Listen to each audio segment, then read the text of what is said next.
Hello everyone and welcome back to the channel. This video is going to be about 6 signs of a covert narcissist, passive aggressive behaviour. How a narcissist will behave in a manner that's hidden from you as to what they're doing to you. Now, most narcissistic people behave in covert ways because they don't want you to wake up to what they are doing to you. They want to be able to get away with their behaviour. And there are many different passive aggressive behaviours a narcissist will use to seemingly come across like they're trying to help you or they're the victim in the story so that they can get away with their behaviour. You feel guilty or you feel obligated, and you feel obligated into working harder to please them, all while feeling slightly confused, slightly dazed by what they're doing and what they're saying. Thank you very much to all the returning subscribers and your continued support with the channel. It's greatly appreciated. If you are new to the channel, I'm Elizabeth Shaw. This channel is all about the narcissist personality disorder to give you more understanding of the people you might be dealing with in your life, how to handle yourself around those people if you cannot go no contact, and different methods to find what works for you to help you overcome narcissistic abuse. If you do find the information helpful on the channel, please do subscribe. So number 1 is a narcissist will sabotage you, especially a vulnerable narcissist, a covert narcissist, a fragile narcissist. They will sabotage you, but they will sabotage you in a way where they're seemingly helping you.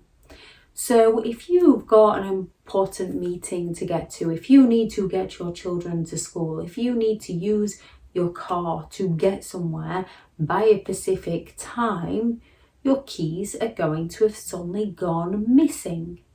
The narcissist will then help you look for those missing keys.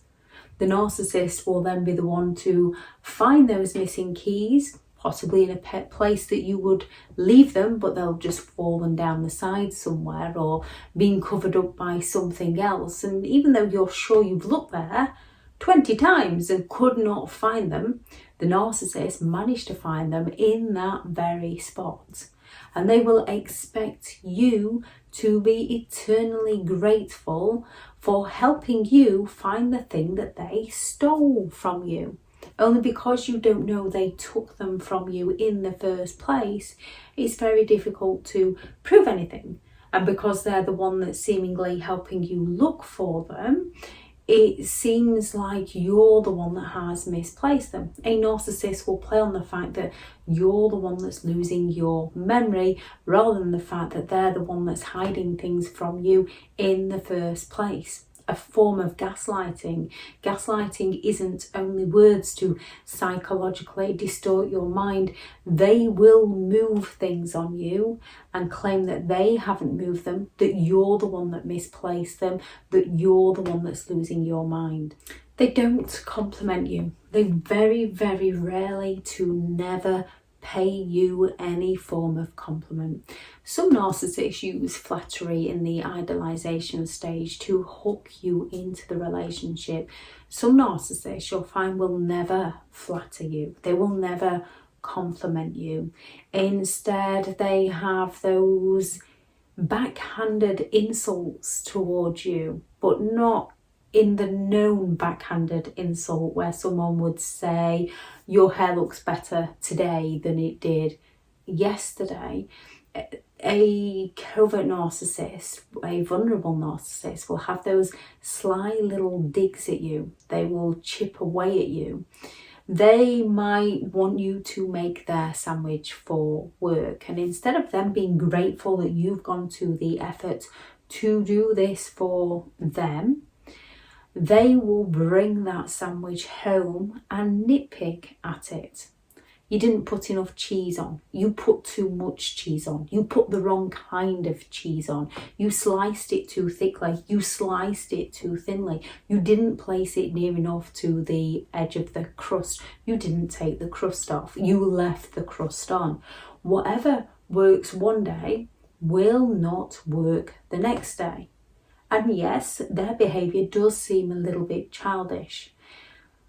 Instead of them being grateful for you or eating it anyway, because let's face it, cheese is cheese, it's not that bad. Yes, we all have taste buds.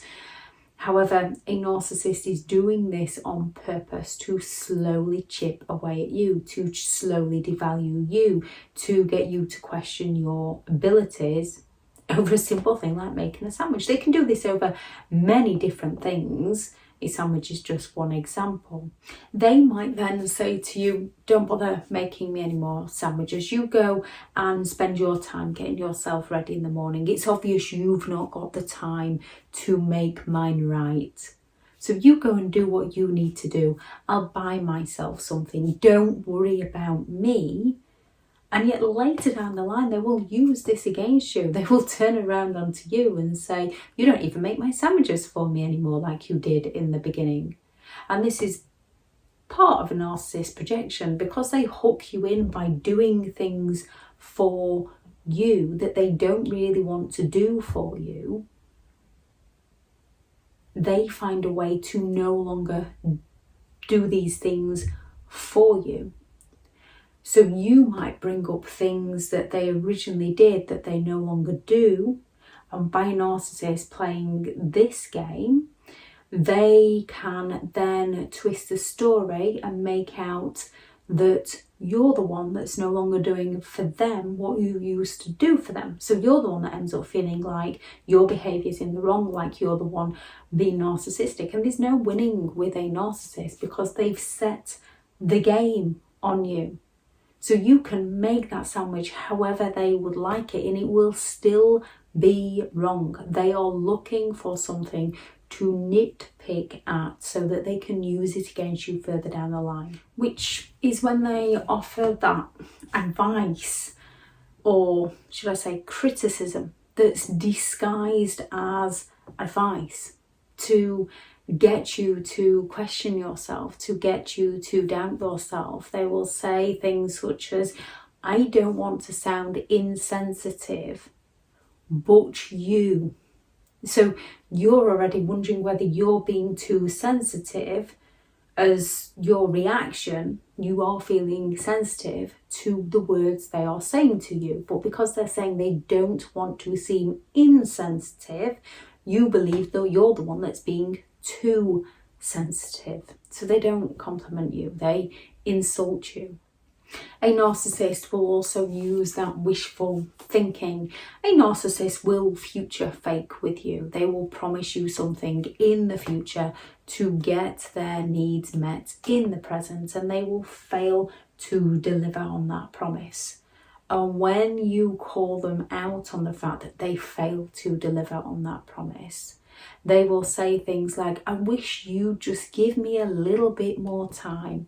I wish you'd just get off my back. I wish you'd just make my sandwich right. But I guess that's just asking a little too much of you. So they promise you something in the future, they fail to deliver, you call them out on this promise, and they come back at you with I wish, on whatever they wish you would do for them, to switch the topic of conversation away from what they haven't done onto you, to get you on the defensive. And you are going to become defensive around offensive people. They are going to find something to offend you, to get you to defend yourself to them, so they don't have to defend themselves to you for the things they are actually doing to you, for the environment they have set, for the argument they have caused. Which, when it comes to a narcissist, they will say, I wish you didn't have to cause an argument all the time. So you're the one that's thinking, no, I just wanted to discuss something with, and the things never get discussed, they never get resolved. Which the same with that wishful thinking. When you try calling them out on something they said they'd do that they didn't do, they will come at you and say, oh, we should go on holiday. We should look at getting married. We should. to, again, it's a form of future faking. We should go out for a meal to distract you from the topic of conversation and get you to focus on something else. However, as vulnerable narcissists are quite high on procrastination, and we can all procrastinate in life. With a narcissist, it's a repeat pattern of behaviour, and they have the characteristics of the disorder as well as procrastinating. Because they do this, they will expect you to be the one to sort it all out for them. Yet another sign of covert narcissism is they will always be running late. People can run late, and those who do run late, when other people run late, they have some form of understanding because they're somebody who has that much on their plate that they run late. It's not done to offend people, it's not done to sabotage people, it's not done to hurt people. They apologise. We have to accept that that person is just someone that always runs late and doesn't mind if we run late. So we can forward plan thinking, oh, well, we're meeting up at 7. So if we tell them we're meeting up at 6:30, sounds manipulative, but you're not doing it to punish the person. You're doing it to suit everybody. Just tell them we're meeting at 6:30, they'll meet at 6:30. They'll turn up at 7 when we are meeting. However, if you're running late and you message them and say, I'm ever sorry, I'm running late, they will be accepting of this. When it comes to a narcissist, because they don't really want to be doing the things they're doing, they are always going to be running late because they are putting themselves first. Not all narcissists. Covert narcissism, passive aggressive narcissism. They will be running late because they are putting their needs first. However, you will not be allowed to run late for them. If you run late for them, they will drive off without you. When you've got a special occasion coming up, they will run late to get you in that mood before you even get there, so that they can smear your name to those around you. When they've expected you to book something that they said we should do this, and then you go and book it, they're going to find a way to put it off. Next year when we've earned this money, next month when we've got this. They're always going to be putting things off. Running late isn't just turning up late to things, it's always pushing things back, always delaying things that they promised, which is another one. I might have done more than 6 here, so I'm going to have to count them up. They will never finish a job. They will say we should do something, they will promise something, but they will never finish on that. They will start decorating a room, but they will not finish the job off. They will start it, they will not finish it. They will start a relationship, they'll not finish it, they'll just discard you with zero closure and move on to somebody new. And then they'll come back when they believe they need something from you to discard you, to come back when they need something from you to discard you. The final discard comes from you. They might wash the pots, but they'll just leave spoons in the sink because we don't need clean spoons. They will mow the lawn, but they'll just leave random patches. And this isn't a case of one person's standards doesn't meet another person's standards. In a relationship, you can have different standards of how you do things, and it's accepting other people's standards for what they are and appreciating the things that they do for you. So you might be in a relationship where someone doesn't really like washing the pots, however they will cook you an amazing meal, so you can appreciate the meal they cook and wash the pots. Or vice versa, you might not like washing the pots, but you might be able to cook an amazing meal for them. So it's that give and take. A narcissist might start giving in the beginning, but they're soon going to find a way to get out of doing things back to the sandwich. They can do that the other way around. They can make you amazing sandwiches, and they can purposefully, if you like butter on your bread, they can then purposely leave the butter off your bread so that you feel like doing it yourself.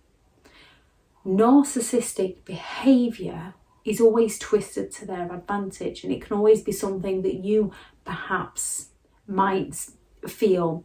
So with the Savage, you can be going all out to make it right for them. They will be going all out to make it wrong for you, to try and get you to complain, because that's what they do. They find something to complain about, and that's the difference. A narcissist will find something to complain about to bring you down. They'll also create something for you to complain about so that you feel like you're the one that's forever feeling like you need to complain to them, to distract you from the fact that they are always complaining to you.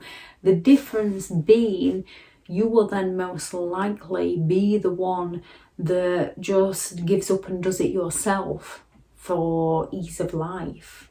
However, what you will find with a narcissist is you will end up doing more and more and more while they do less and less.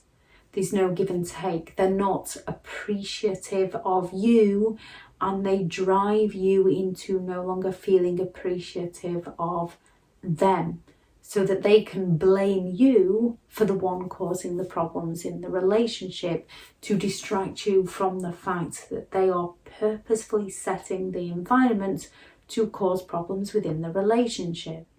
So not finishing the job, you might have an important interview to get to, an important work meeting, you might have a doctor's appointment, you might have something you need to get to, and a narcissist will just happily happen to wash that outfit for you that you were going to wear that day. Yet they'll not get it out of the washer, or they'll leave it in the dryer way longer than it needs to be in, so it's all creased up. And then if you try to speak out, they will be the one that turns it on to them being the victim with, well, nothing I ever do is good enough for you. I might as well not even bother. So you're the one that's always on the receiving end of feeling guilty, feeling obligated, while they are always the one that's making you feel that you should just do everything yourself and leave them to it. They want to do very little to get the maximum in return, where you will find yourself doing the maximum to get very little in return, which can cause feelings of resentment. It can cause feelings of frustration, which you're going to feel responsible for, and a narcissist is going to use this to chip away at you, to poke at you, to bait you, to gain an emotional reaction from you, so they can feel better about the things they're not actually doing for you, and they can feel better about the things they're doing to you. Because as soon as they've got that reaction from you, that's all the evidence they need within their mind that you're the one that's the problem. And you might have been arguing about a special occasion that you're going to that they don't want you to go to, yet they'll suddenly be oh so helpful in getting your outfit ready, but not finish the job off. And when they created arguments about you going in the first place, they're not only not finishing the job off, they are sabotaging you. And when all else fails with a narcissist, when you try to communicate with them, if they can't justify, rationalise, play the hero, play the victim to get their way out of a situation, they will fall silent. They might sulk, and they might sulk with everybody in a room full of people, or they might just sulk directly with you and be the life and the soul with everybody else. Or they will just completely fall silent. They will fail to communicate with you. So nothing ever gets resolved with them. So you're that busy chasing them, you do not see what they are doing to you. If anyone has any thoughts on this video, please do add those into the comments. If you are looking for further understanding and help overcoming narcissistic and emotional abuse, I do have an online guide available, which will be in the description of the video, the Teachable link. I am full for one-to-one coaching. I have partnered with BetterHelp, and their sponsored link will also be in the description. If you do find the information helpful on the channel, please do subscribe. Thank you very much for listening. Go out there and create the day that you deserve, because you do deserve to have an amazing day. Bye.